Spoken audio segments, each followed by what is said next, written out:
अस्सलाम वालेकुम dear students. Exercise number 8.2 question number 4। एक मुरब्बी शक्ल के कमरे का अहाता 40 मीटर है। इस कमरे में फ़र्श लगाने का ख़र्च मालूम करें, जबकि फ़र्श लगाने का ख़र्च 10 रुपये फ़ी मुरबा मीटर है।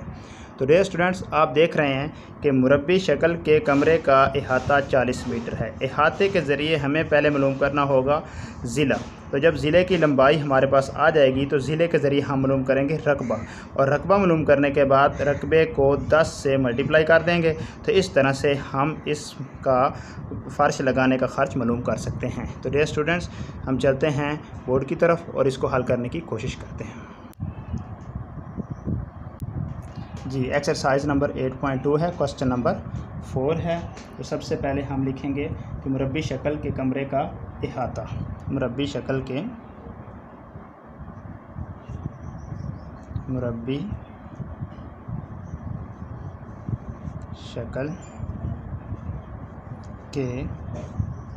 कमरे का अहाता, तो वो है हमारे पास 40 मीटर। तो 40 और साथ लिख देना है m, 40 मीटर।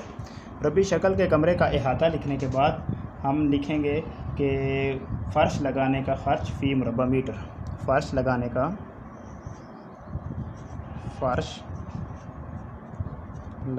ख़र्च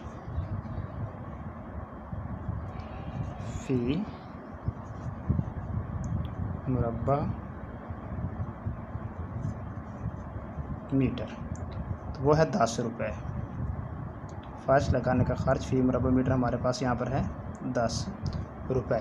तो ये स्टूडेंट्स, हमने यहाँ पर मालूम करना है फ़र्श लगाने का कुल ख़र्च, तो वो भी लिख देते हैं यहाँ पे। फ़र्श लगाने का कुल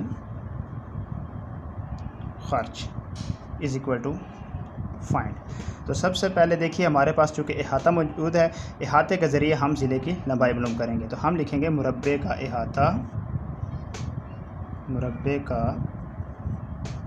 अहाता इज़ इक्वल टू 4 मल्टीप्लाई ज़िला। जिस तरह पिछली एक्सरसाइज में फार्मूला इसका था 4 मल्टीप्लाई ज़िला, इसी तरह वही फार्मूला हमने यहाँ पे लिखना है। चूँकि यहाँ भी मुरब्बे का अहाता ही है, तो 4 ज़रब ज़िला, ये तो वैसे ही रहेगा क्योंकि हमने ज़िला फाइन करना है, और अहाता हमारे पास है 40 मीटर। इसको इधर लिख देंगे 40 मीटर।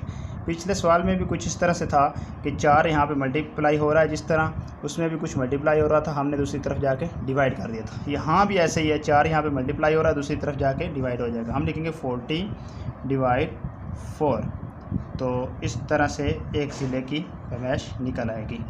तो 40 और 4 को जब हम डिवाइड करते हैं तो स्टूडेंट्स 4 1 ज़र 4, 0 और 0 पर ऐसे कर देंगे।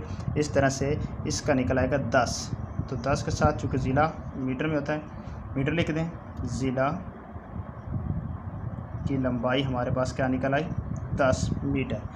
तो डियर स्टूडेंट्स, इसके बाद आपने क्या करना है, यहाँ पर लिखना है ज़िला की लंबाई निकालने के बाद अब हम निकाल सकते हैं कमरे का रकबा। तो यहाँ पे हम लिखेंगे कमरे का रकबा, यानी मुरब्बी कमरे का, यहाँ पे लिख दें मुरब्बी कमरे का रकबा का फार्मूला होता है ज़िला ज़रब ज़िला। तो ज़िला हमारे पास निकला हुआ 10 m ज़रब 10 m। तो 10 m मल्टीप्लाई करते हैं, 10 10 ज़र 100, m और m क्या हो जाएगा, m स्क्वायर। तो डियर स्टूडेंट्स, आपने मुरब्बी कमरे का रकबा निकाल लिया। अब क्या करना है, हमने मालूम करना है वो फ़र्श लगाने का कुल ख़र्च। तो हम लिखेंगे कुल ख़र्च। तो कुल ख़र्च मालूम करने के लिए आपके पास फ़ी मुरबा मीटर ख़र्च था 10 रुपये, और रकबा निकल आया 100 मीटर स्क्वायर। 100 और 10 को आपने मल्टीप्लाई कर देना है, 100 मल्टीप्लाई 10।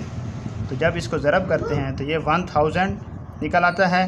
तो कुल ख़र्च 1000 रुपये निकल आएगा। आपने यहाँ पे लिख देना है कुल ख़र्च 1000 रुपये। तो डियर स्टूडेंट, एक बार मैं इसको रिवाइज़ कर देता हूँ। मुरब्बी शक्ल के कमरे का अहाता 40 मीटर, फ़र्श लगाने का खर्च 10 रुपये है। फ़र्श लगाने का कुल ख़र्च मालूम करना है हमने। मुरब्बे का अहाता हमारे पास 4 ज़रब ज़िला। इस फार्मूले को लगाने के बाद आपने क्या करना है, मुरब्बे का यहाँ पर जो दिया हुआ है 40 मीटर, ये दर्ज कर देना। इसके बाद इसको डिवाइड करना है, 10 आएगा ज़िला की लंबाई। मुरब्बी कमरे का रकबा आपने फाइन कर लेना है। रकबे को आपने कुल खर्च जो फ़ी मुरब्बा मीटर खर्च उसके साथ मल्टीप्लाई करने के बाद इसका आंसर निकाल लेना है। Thanks for watching. है।